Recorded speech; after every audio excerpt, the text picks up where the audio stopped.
Olá a todos, eu sou Matheus Larsan e bem-vindos ao meu canal. Hoje a primeira parte da aula de História das Revoluções do século XIX, o século do liberalismo.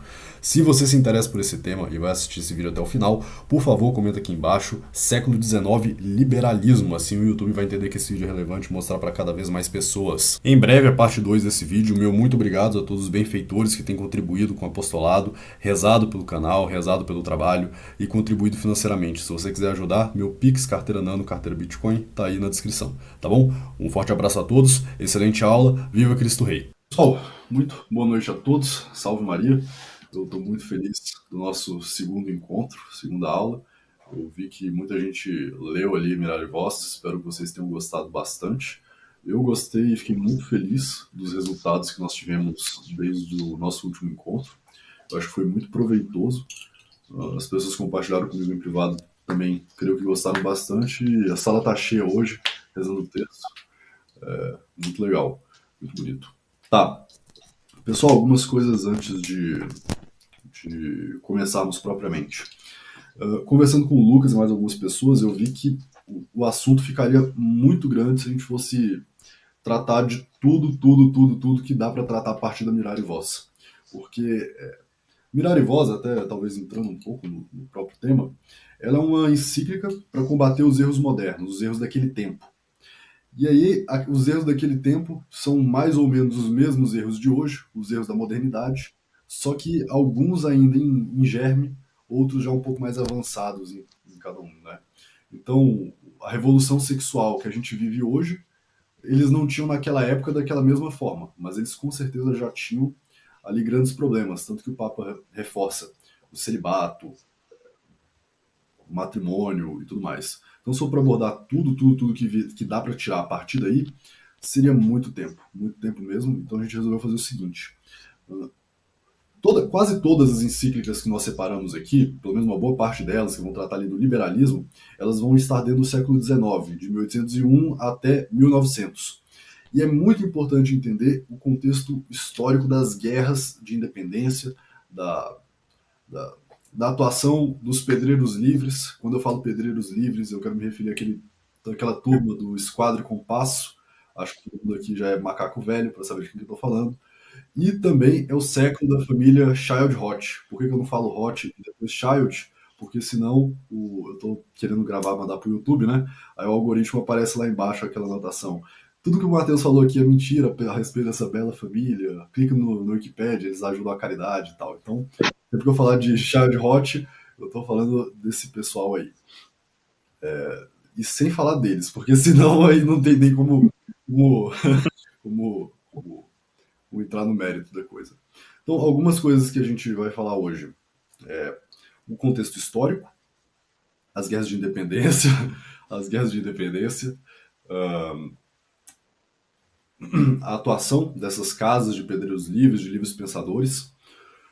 Vamos tratar um pouco mais detalhadamente dessa vez do conteúdo da encíclica. Eu separei alguns trechos para a gente ler. Vamos fazer algumas comparações com os erros da modernidade, tanto na política quanto na moral, nos costumes. O Lucas vai dar uma ajuda falando um pouco mais sobre as heresias e os erros de Lamennais, esse homem que foi condenado. Sobre a Miralha Voz. Miralha Voz é essa encíclica que vai tratar de todos os erros do seu tempo, todos os erros daquela época, e vai abranger todos esses tópicos aí. Eu quero dar uma lida por alto. A rebelião dos ímpios, causa de seu silêncio, a lamentação dos males atuais, para corrigir os erros atuais, os bispos devem estar unidos à cátedra de São Pedro, a imutabilidade da doutrina e disciplina da igreja, a defesa do celibato clerical, os caracteres do matrimônio cristão, condenação do indiferentismo religioso, delírio da liberdade de consciência. Eu achei muito interessante essas palavras aqui nesses textos das condenações das liberdades, né? Porque o indiferentismo religioso, ele condena. A liberdade de consciência, ele condena, claro, mas ele declara que é um delírio, né? Eu já achei isso muito incrível, assim, o subtítulo. É um delírio completo, imagina. Sem papa na língua, né? Exato. Sem concessão, sem entreguismo. Monstruosidade da liberdade de imprensa. Condenação da rebeldia contra as legítimas autoridades. Aqui um pouco contra o galicanismo, os males da separação da igreja e do Estado, A liberdade do mal que certas associações apregoam. A gente vai ver que associações são essas aí, já já. O remédio dos males está na palavra de Deus. Os governantes devem auxiliar a igreja. Aqui já novamente enfatizando, sendo contra o galicanismo e enfatizando a submissão do Estado à igreja, a esperança em Maria. Ok. Aqui eu vou dar o início à contextualização histórica do que foi o século XIX. Mas antes eu queria ouvir de vocês, antes de falar propriamente. Só um panorama geral, porque são os dos 100 anos da história, talvez um dos mais conturbados, um dos séculos mais conturbados, sem sombra de dúvidas. Assim, tá no top 3 facilmente. Eu queria ouvir de vocês o que vocês aprenderam na escola na época sobre o século XIX. Então, o que vocês lembram que aconteceu no século XIX, ali, entre 1800 e 1900? Puderem falar ou abrir o chat aqui. Pelo que eu lembro, Napoleão, Revolução Francesa e o fim, né, da crueldade imposta pela igreja junto com reinados totalitários absolutistas. É assim que mais ou menos segue essa linha, pelo que eu me lembro, né, da época de escola.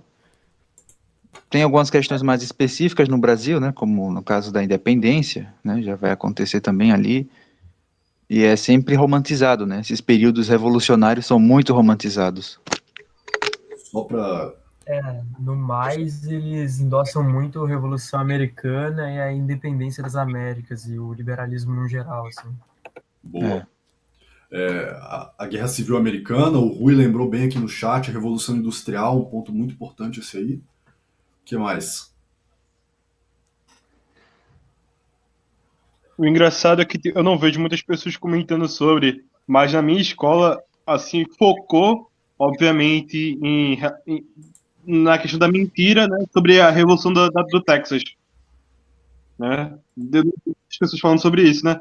Que foi a retirada dos católicos, né, do Texas, do Reino Mexicano, para os protestantes, né? Que tipo segue uma linha de imigração americana, né? Também ouvi isso, né, no Texas. Na escola, tu viu isso? Cara, Já foi diferenciado. A escola é diferenciada mesmo. Eu estudei em colégio militar, eu nunca vi isso, não. Não, eu fui para um curso, né, cara? E o professor de história era um professor católico, né? Teve conflito entre ele e o professor de filosofia, eu lembro disso. Tanto que tinha muita gente querendo um debate, só que o professor acabou sendo expulso. Nossa. Né? Abolição da escravidão. Não tenho o que dizer, não. Aqui no Brasil, eles vão. Aqui no Brasil vai falar bastante coisa do século XIX, né? Mas da geopolítica, sobretudo. Porque aqui no Brasil vai ter a abolição da escravidão, independência, o segundo reinado, a República Brasileira, vai ter um monte de coisa assim. Viu, Matheus? Inclusive, eu na escola, eu estudei numa escola particular, né? Que minha vida inteira praticamente, e o meu professor de história em questão, ele era marxista convicto mesmo, desse que, sabe, estudam mesmo essa porcaria.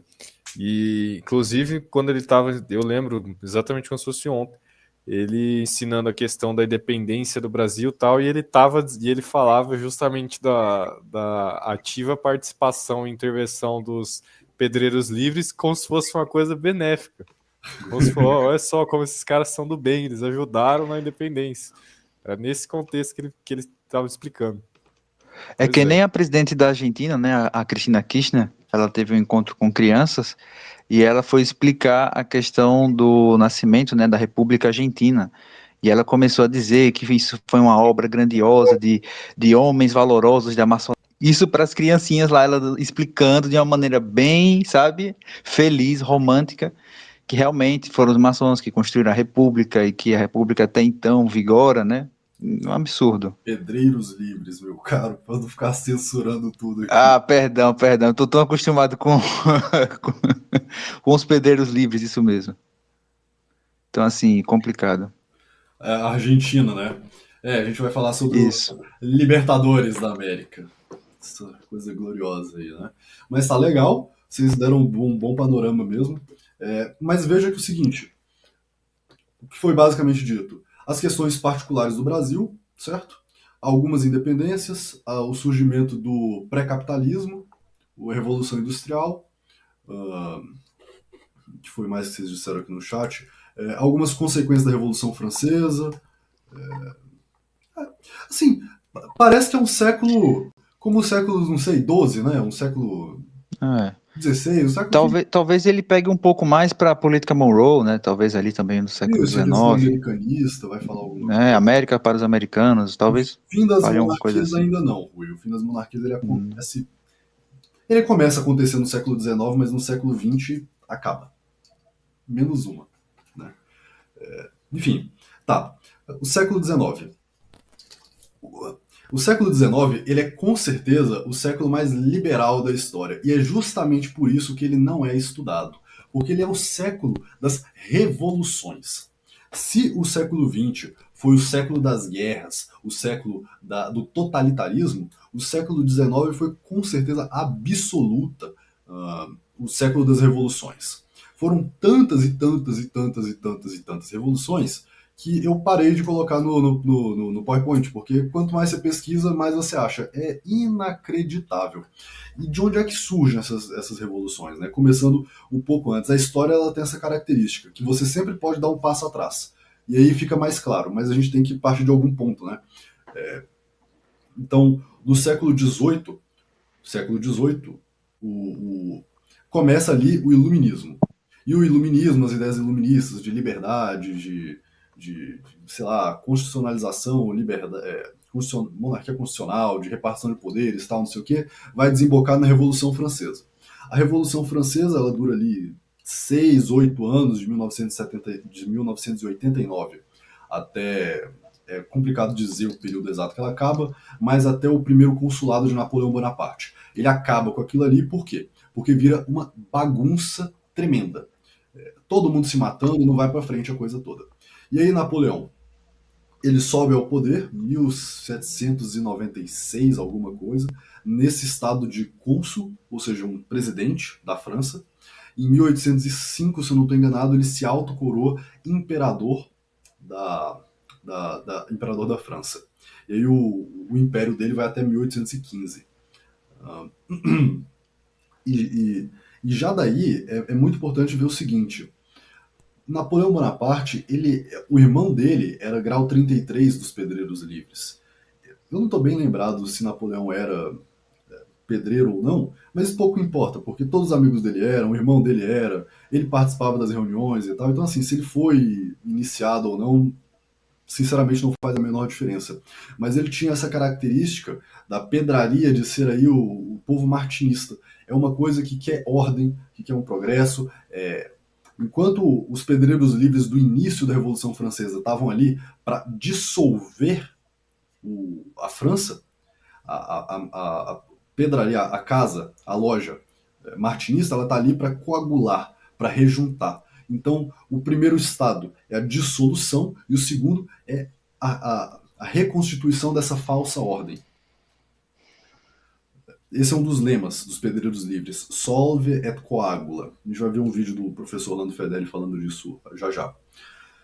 Tá, e um ponto que eu acho muito interessante falar é que Napoleão Bonaparte, no início, ele era apoiado pelos revolucionários.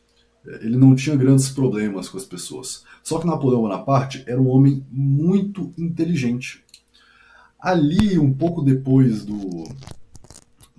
dele se autoproclamar imperador, depois de 1805, ele começa a ver que certas pessoas na corte dele estavam influenciando as decisões dele para que ele pegasse dinheiro a juros. Vocês entendem de que eu estou falando? Dinheiro emprestado, dinheiro de usura. E ele começou a ver o seguinte: mas espera, eu não preciso pegar esse dinheiro emprestado, eu posso usar o dinheiro do Estado, tal, eu não preciso fazer dívida. E aí as pessoas falam: não, faz dívida, é bom. Aí ele pergunta: é bom para quem?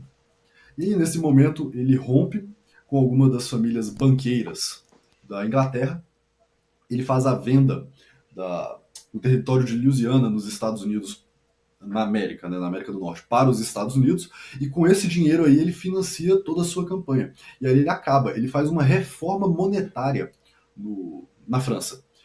Cria lá o Banco dos Franceses, e um banco que, verdade seja dita, era um banco bom, que usava o padrão ouro, ou seja, não roubava as pessoas através de inflação e outras coisas do gênero. Então ele fortificou a moeda. Neste momento, há uma inversão do que vinha acontecendo. Porque a hora que você mexe com os grandes, solve et coagula. Não é dissolve, é solve et coagula. A hora que você mexe com o grande, o poder financeiro na base, aí começou uma grande guerra contra Napoleão Bonaparte. Aí começa a ver uma mudança não que ele fosse um santo, tá, pessoal? Longe disso. Mas por que eu estou contando essa pequena história? Para ver que é o seguinte, por que os líderes de hoje em dia são tão burros? Mas gente assim, jumenta, gente incapacitada mesmo. Isso não é um xingamento, isso é uma descrição objetiva. Por exemplo, o Biden. O Biden tá gagá. Mal fala coisa com coisa. A Dilma aqui no Brasil, enquanto estava no poder, era uma inepta, não sabia concordar verbo. Aquele Macron da França, o Justin Trudeau, você olha a cara deles e vê, não tem ideia nenhuma, o economista da Unicamp.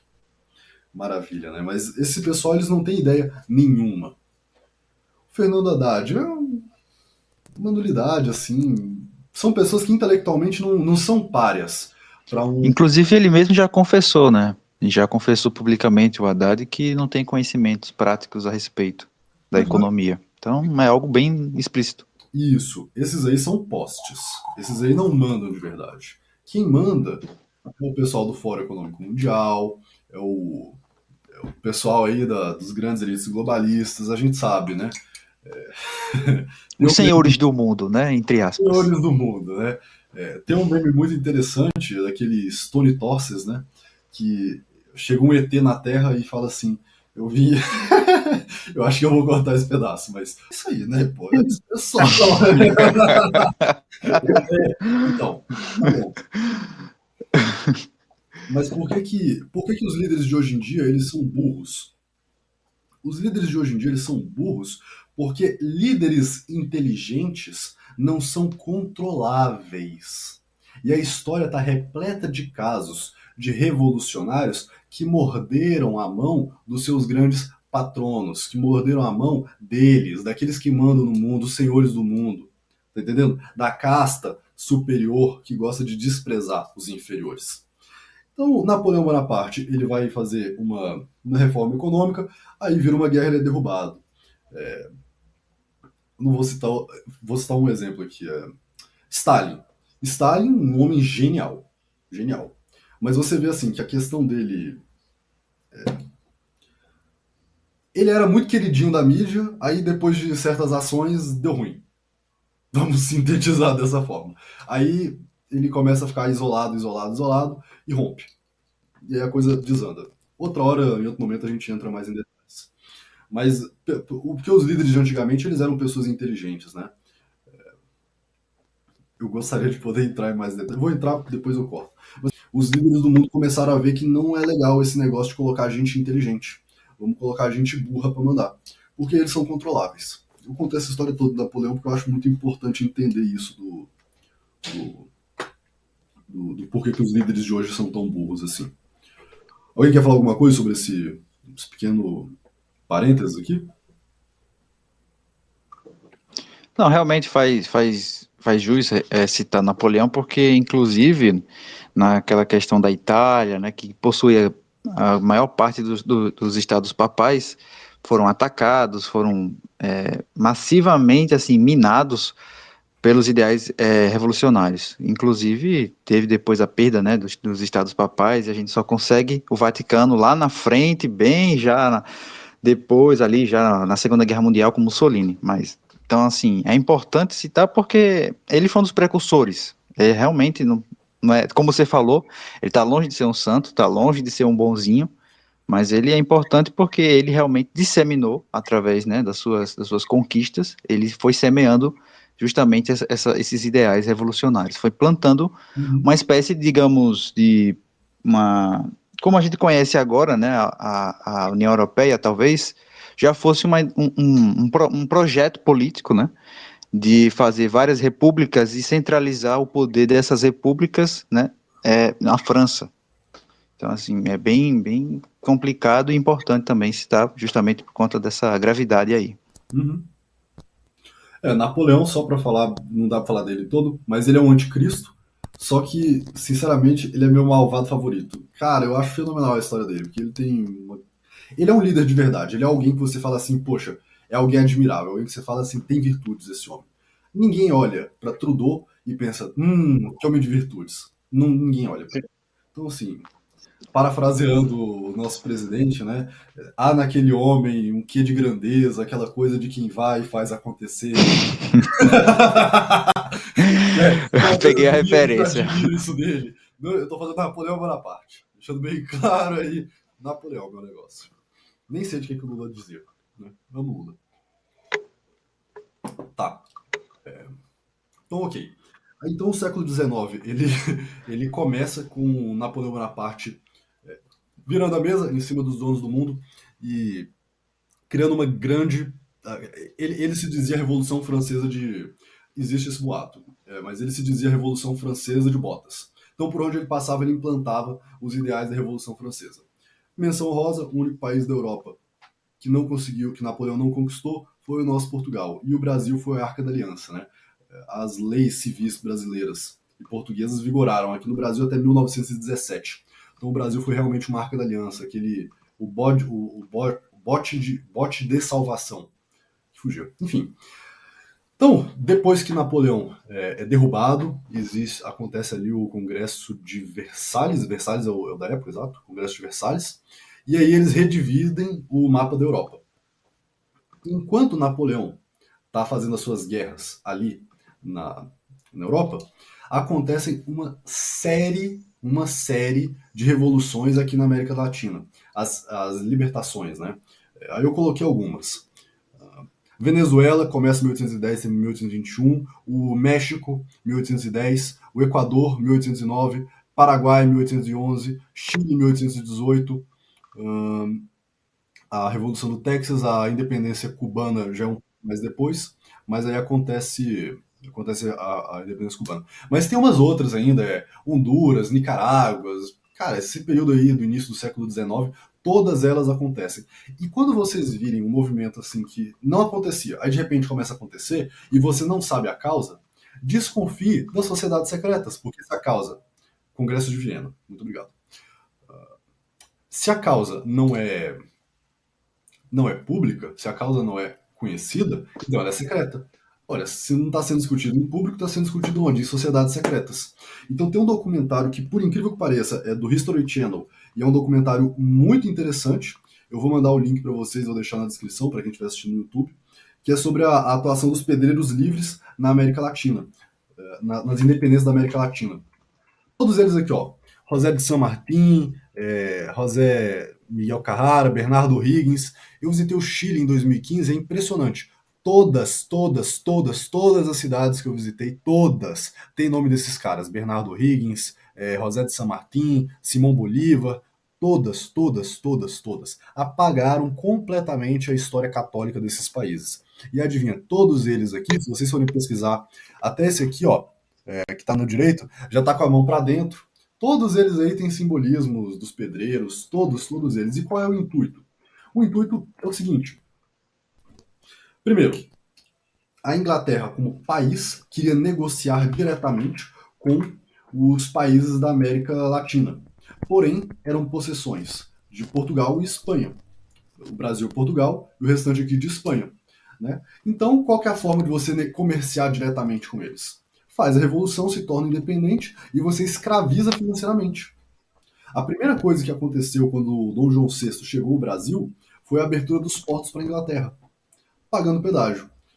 É a situação complicada de Dom João VI, mas foi isso. A motivação econômica foi essa, de poder negociar diretamente. Então você fomenta para quê? Para enfraquecer Portugal e Espanha. Aí a segunda causa, Portugal e Espanha eram as duas nações, eram as nações mais católicas do mundo, e eram grandes impérios evangelizadores de povos, civilizadores. Tinha possessões no mundo inteiro. E como eu diria isso? Ali no final do século XV, eles começam a expulsar um certo pessoal das suas terras, entende? Aí esse pessoal vai para onde? Para a Inglaterra e para a Holanda.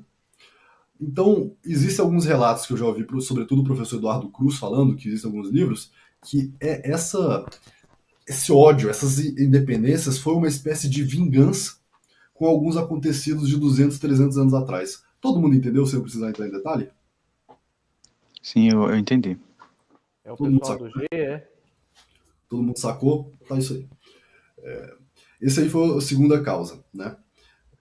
E aí,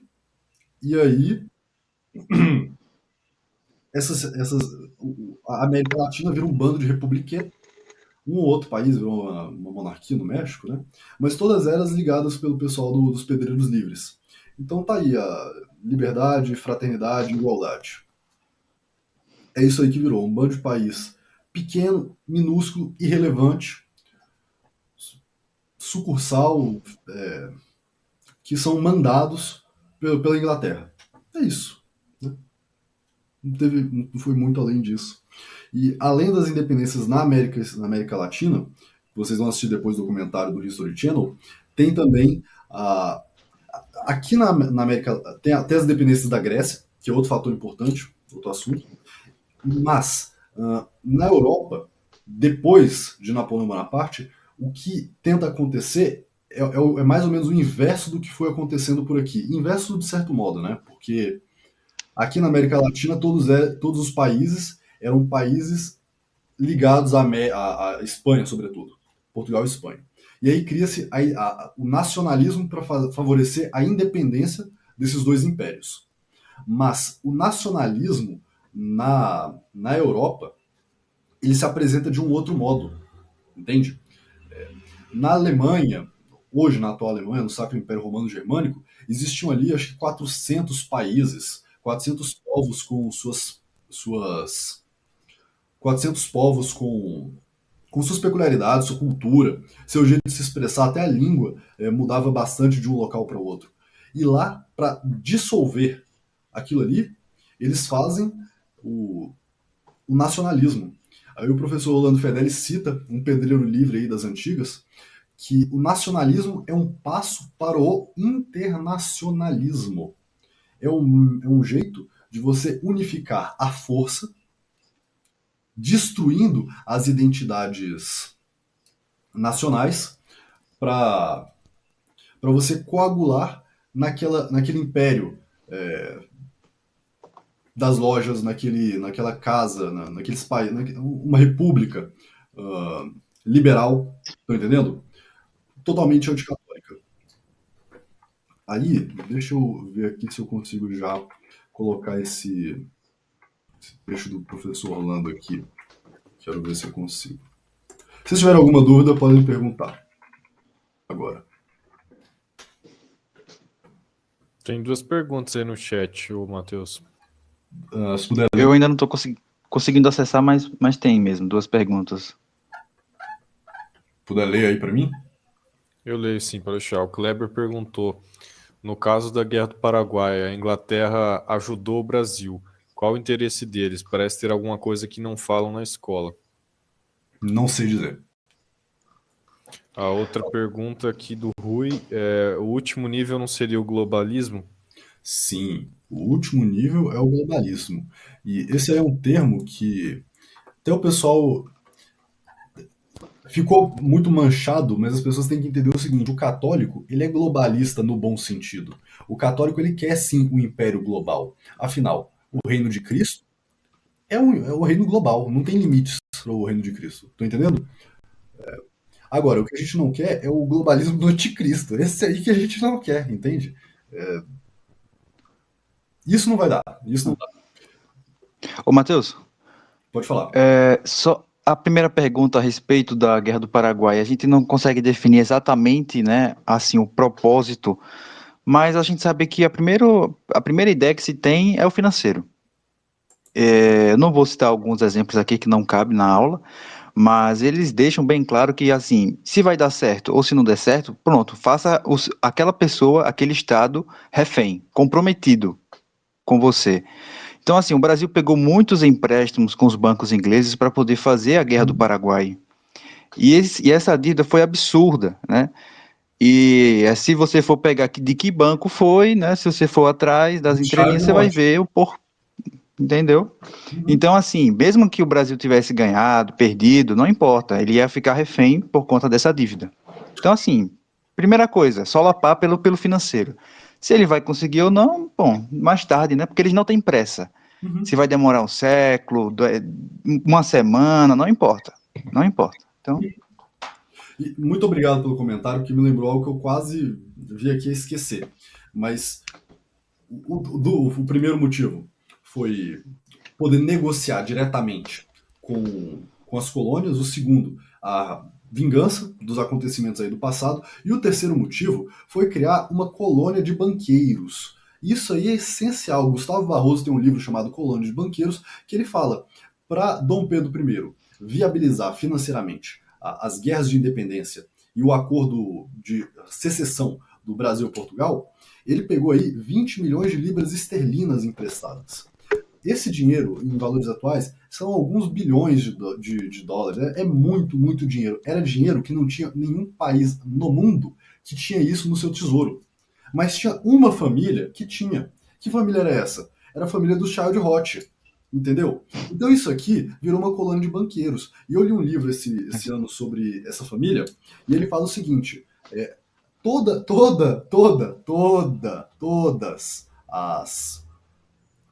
as independências da América Latina foram financiadas por essa família. Mas o Brasil em específico, tá lá no livro, dá para se dizer que era realmente um país child-rothiano. Entende? Era um país deles, que eles mandavam nisso daqui, pelo controle financeiro. E aí entra também uma coisa importante de falar como é que eles conquistaram a primeira fortuna, né?